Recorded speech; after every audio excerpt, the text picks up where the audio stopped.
Alright, so in the last video we were talking about the Diwali decorations, and now that the decorations are up, let's talk about the next best thing, the food. The food.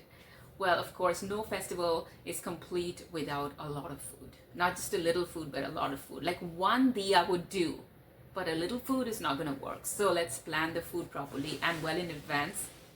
And hi, my name is Rai. I am an NRI, and I'm here to talk about my experience of living away from India, but not just living away from India, but learning to adapt and learning to bring a little bit of India over as well. And especially on festival days, when we really start missing India, we really start to get creative, find out our little ways of using whatever we have around us, whether it's the things or whether it's the people. We try to make the best of what we have and create that atmosphere. So these days, a lot of Diwali stuff is available for decor, so the decorations are going to be up. Indian restaurants and Indian stores are also there to help us with the food. You can buy a lot of frozen air fryer items, which are very easy to heat and serve, or you can order from the restaurants a day in advance.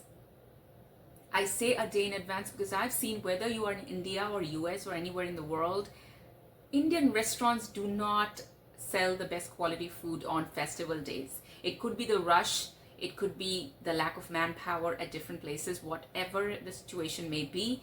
I have not really had the best experience ordering out on festival days. So it's either best to order a day in advance and then put it in the freezer or in the fridge, or just to make the main course yourself. Starters is still fine. A few bhajis, pakoras, samosas here and there is good enough. So frozen foods, but then don't forget to take a lot of American food and turn it a little bit of Indian. What I was doing the other day was I took an avocado, which I learned to have only after moving to US, and you take the avocado and you prepare it with your usual stuff to turn it into a guacamole, but you don't stop there, right? You then turn it into a chaat, adding a few Indian ingredients into it. So you can add a little bit of Indian spices if it's up to your taste, or you can just add, just make a crumb out of, let's say, a lot of corn chips, spread it into it, and it is almost like one of those chaats you get in India.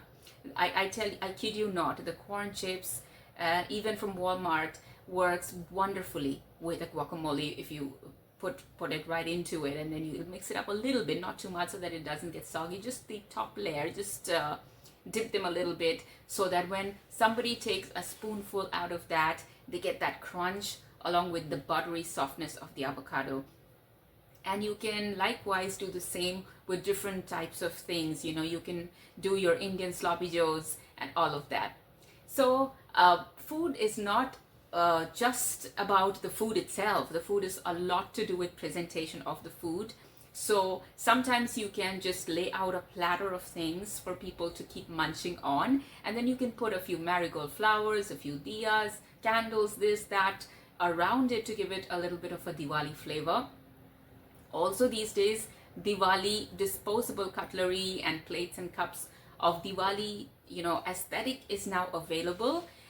So you can buy those and serve people in really nice disposable ware, but also you can take out those really nice dinner sets around this time and serve it for people, so they get that very high-end Diwali experience, right? And one thing that never fails to kind of give that Diwali flavor is brass, okay? Anything in brass tone is gonna get that Diwali flavor. So you can serve a lot of stuff in brass bowls and brass spoons and brass trays, or you can serve some kind of drinks in a big brass container. So if you incorporate a little bit of brass, and if not brass, any other metal would do, it will give you that sparkle that Indianness is all about. So you get that really spiritual Indian side by just using a little bit of dinnerware that is incorporating metal into it. So I hope these tips actually helped you serve up a nice Diwali spread, at least in your head right now. It could be in your future plans. It could be ideas that helped you reflect on what you did in the Diwali that just went by. But I hope you like this video overall. Give it a like, a thumbs up that is, but also subscribe to the channel so that I can get this ball rolling and make more and more videos for you.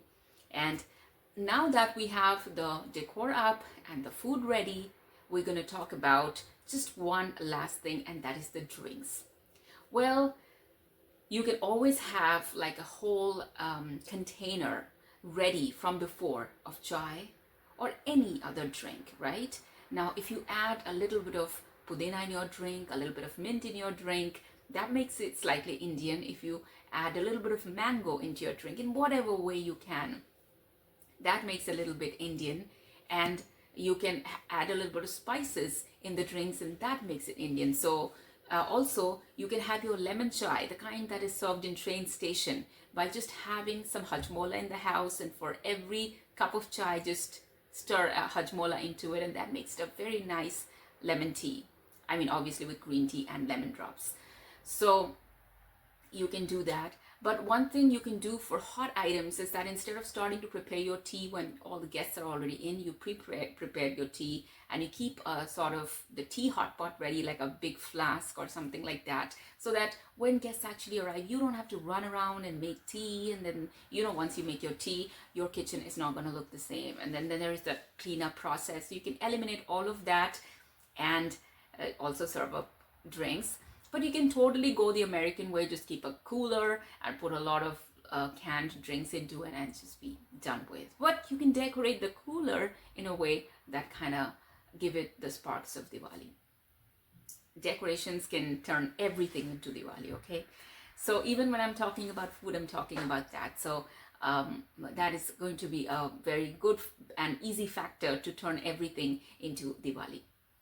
Well, again, like this video, subscribe to this channel. And now that we've done with food and drinks and everything, what is the next step for us? To invite people. But what if you do not know that many people? What if you're all by yourself and you've moved to a place where there isn't just anybody to celebrate Diwali with? What are you going to do now? Who are you going to call to your party? Or how is this party going to look like at all? Or is there going to be a party at all? Then what are you going to do? We will plan out the Diwali day, the event next. So stick around and enjoy the next video.